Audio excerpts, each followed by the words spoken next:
At long last, the Final Fantasy VII Remake is almost upon us. I've been waiting for this game for way too long. I remember playing the original back when I was a kid, and I loved it. Ever since I first beat it, I've been dreaming of a remake, and here it is at long last.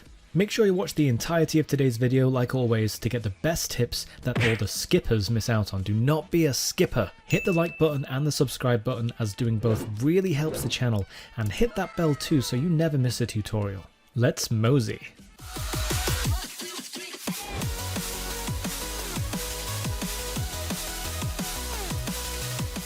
I've been really looking forward to this one. Okay, so start off by drawing this balloon shape here, and it's really rounded out at the top. Just picture an actual balloon and a bit of a point at the bottom.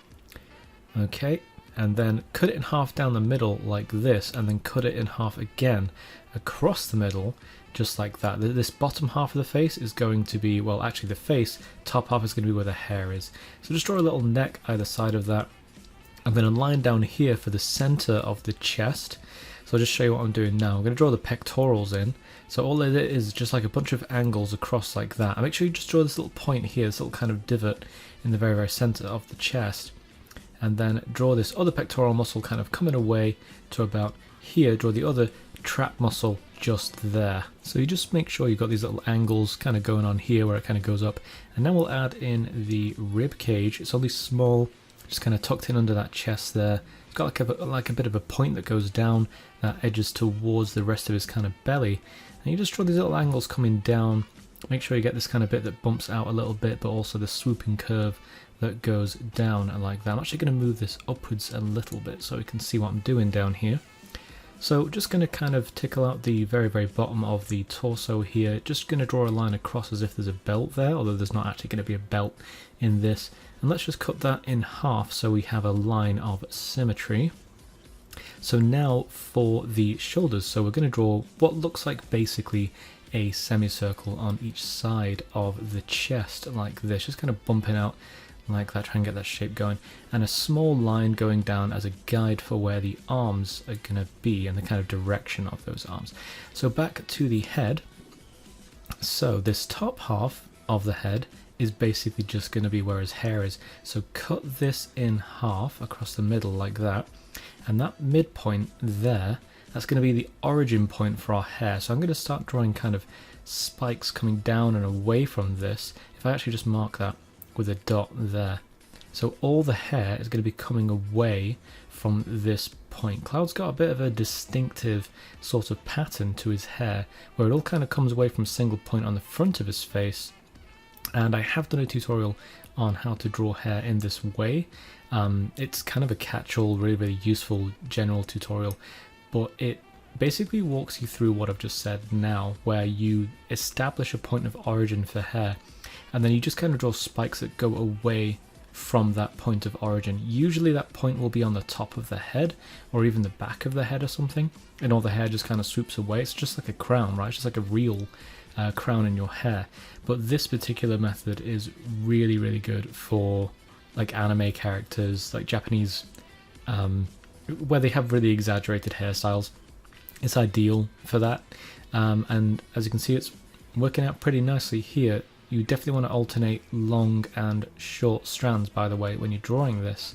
Just kind of keep it interesting and also looking like the actual character. So add a couple of furrowed brows here. He's not exactly someone with, you know, he doesn't exactly have a lot of happy expressions, this guy, so we'll kind of stay in character for him. So this bottom half of the head as well, this also needs to get cut in half so we know what we're working with. So cut the remaining part of the head in half across the middle, just underneath that new guideline, add a little bump like that, just for the nose, and then a mouth at the midpoint of that bottom quarter, and again make it kind of angled so it looks quite sad. And now for the eyes. So the eyes, keep them small, but keep them angular like this. So it's easier to start with the top eyelashes and then bring it down into the bottom. Tell you what, I'll draw it on this side over here so you can see better. So see how I did that? That kind of top part, and then the two bits at the side are very small, and a pupil in the middle that sits underneath that top eyelash, which I need to just draw now. There we go, and obviously one on the other side as well. Okay, Just kind of sketching the shape very, very lightly. You don't want to add an ear on one side or both sides. His hair could well be covering it though, so it kind of depends on how you've drawn that big wedge of hair at the side of his head. So now for his actual clothes, he's wearing kind of like a sleeveless turtleneck. So we'll add some little wiggles either side of his neck, just like that. And now it's a good time to draw his big shoulder pad, very, very kind of characteristic part of his design. But keep the corners very kind of sharp and hard, but also keep it curvy where it should be curvy. So right over the shoulder like that, and make sure it all meets up. I actually need to make that a little bit shorter there. There we go. So just etch a little line in there so it's got some dimension, and then there's rivets coming out of the top of his shoulder pad as seen in this picture here, so you definitely want to add those in. There should be like 3 of them just all kind of sticking out, don't really know what they do. And add a little ridge there so the shoulder pad actually looks 3-dimensional. So now for his arms, right now they're just sticks, but we're going to add a bit of definition. So just round out the shoulder there and a small fold there for where it goes into the chest. And now for a bicep, you want to kind of swoop out towards the torso, fold it in as you come towards where the elbow is going to be, and you can just kind of close it off here as you go back out, because we're not going to draw the rest of the arm, we're just going to kind of finish it there. The other side of the bicep's the same, the tricep rather, and then going down to about here, again, we're just going to kind of end it there. And it is a sleeveless tank top kind of thing, so just add a little loop there that goes underneath the shoulder pad. Let's just define this edge a little bit better. Now we can come across and draw his kind of, I guess, torso armor. I don't really know what it is. I certainly haven't seen an awful lot of characters wearing it. So we'll just add a little hill shape that goes up towards the chest, but doesn't quite get there. And then the rest of it just kind of follows the shape of his body. So, sorry about the skips there. I made an error in the original one, so I decided to do it again. So this little groove kind of goes over the, I don't know if it's a belt or body armor or what it is. We've got this little kind of groove going over it. Now here, where this groove ends, you want to add little steel loops on top, and they're a bit angular, they're a bit rectangular actually looking, they're not very round, and keep those there for now. You definitely want those loops there for now. We may as well actually go ahead with this other arm first though, so that we've got both arms done. So again, that rounded kind of shape for the shoulder, bump out for the bicep, in for the elbow, and out for the forearm again, and it just kind of fades off because we're not drawing the very, very bottom of the forearm. I haven't really got space. And I'm just going to kind of soften out the shape of the torso a little bit, some creases for the clothing as well, because why not? And we might as well move on to the sword now. So the sword is sat on his back. That's pretty much where he always stores it. So big rectangle just kind of sitting there at an angle on his back. Some small circles for the kind of screws sitting in place, and the handle coming up behind his head and just kind of over it. Try and keep your lines nice and straight here.